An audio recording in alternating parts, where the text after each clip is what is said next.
Okay, people, so we got spoilers for the upcoming chapter of Boruto 2 Blue Vortex, and I'm gonna keep it all the way real. This feels like this might be one of the most important pages of the manga thus far, Boruto 2 Blue Vortex, because the dialogue, the conversation, the exchange between Boruto and Kawaki right here is going to determine the fate of this entire story, and this just is a whole other level of what is going on here, fam, because I'm gonna keep it all the way real. I totally get why Boruto is doing this. I understand it. But at the very same time, I'm like, fam, his actions in this chapter is definitely going to have some consequences. All at the same time, though, considering the fact that he kind of knows a thing or two about the future, thanks to his whole exchange and his whole time he spent with Kashin Koji, maybe he knows something that we don't. Because right now, what Boruto is doing with Kawaki is extremely dangerous for the future of Konoha, especially if you've seen the first episode or the first chapter of the Boruto series where Boruto and Kawaki are going at it. And of course, Konoha has been decimated and destroyed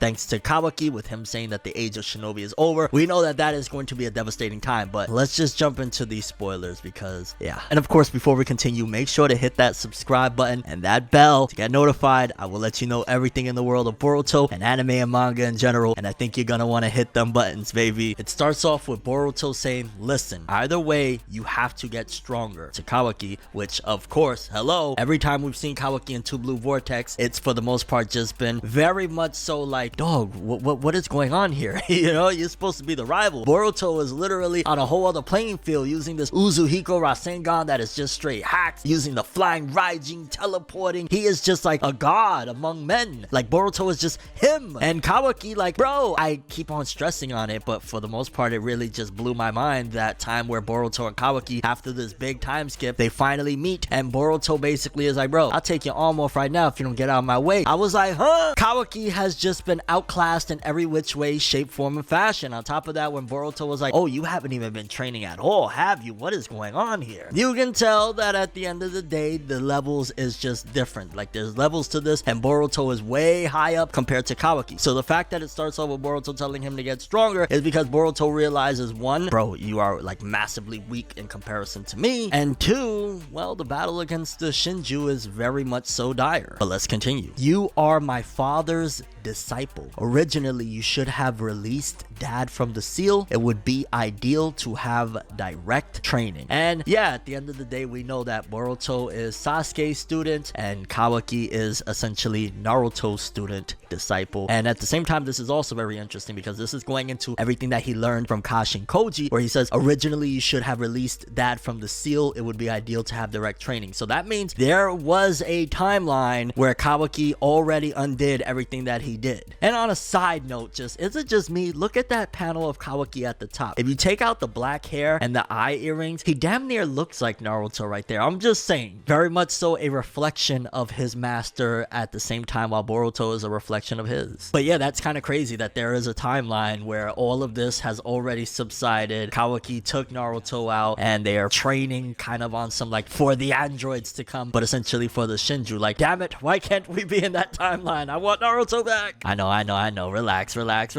Then Boruto says, unfortunately, that's not a practical option now. It will take too much time. And I'm gonna say right here, okay, him saying that that's not practical, it will take too much time. I think as a whole what he's referring to, because realistically, it would take like 30 seconds for him, hey, pop into the other dimension, grab Naruto and Hinata and bring them back to this dimension. That's like 30 seconds. What I think he means as far as it'll take too much time is having him released and them training would take too much time, and they don't have much time because the Shinju is on the move. I mean, for crying out loud, the hidden sand has just fallen. Do you not see that Shinki has been treified? So yeah, they don't have much time in terms of for training. Unfortunately, if only we had a future Trunks to hop on over before this 3-year time skip and say, yo dog, you should let mans out and train with him, you know what I'm saying? But at the same time, then the story wouldn't work, but you get what I mean. This message from the future would have helped immensely if it was just a bit sooner, even a few months sooner. There's another panel where Kawaki is just looking like, what? Then Boruto says, Kawaki, what I'm going to tell you now, sooner or later, it's a conclusion you will arrive to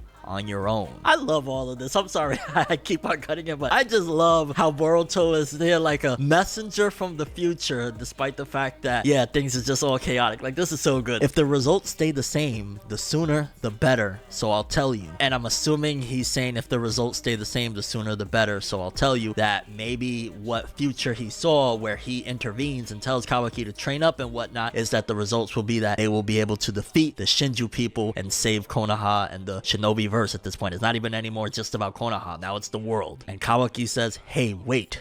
What are you trying to say? Because obviously he still doesn't know exactly what Koji's ability is. And also, just quickly, that there is a big camaraderie that the both of them have, despite the fact that Kawaki is playing this part of, yo dog, I want you dead, I want to save the 7th, and Boruto is, yo, I'm gonna knock you out and all that stuff. There's still a level of camaraderie. The fact that Boruto didn't out Kawaki to the hidden leaf about like, yo, he put Naruto away and all that stuff, and Kawaki didn't out Boruto regarding Kashin Koji despite him finding that frog. So they both still have a love for each other, but they're just playing their part in this massive movie. Yeah, it's pretty freaking hype. Let me know how you guys feel about these spoilers. What do you think? What is going to be the outcome of this? And also, do you think that this is a big mistake? Because at the very same time, while Boruto is about to essentially give Kawaki the blueprint, the guidebook, so to speak, to power up, Kawaki still has it in for him. Right now, Kawaki, if he could, he would take him out the picture for good. Like, Kawaki is at the same time not playing, despite the fact that he still has that smidge of love that he's, you know, holding it down for Koji and him or whatnot. This could either be a great move or a terrible disaster. And we know, based again that we've seen that Konoha in the future will be decimated. There is some problematic aspects to this, but if that is a part of the story, if Boruto has the blueprint, if Boruto has the book, essentially the manga of how this all goes, Kishimoto handed the book to him and said, yo dog, right here you go, this is how it's gonna happen, then maybe the only way for everything to truly be resolved in a proper manner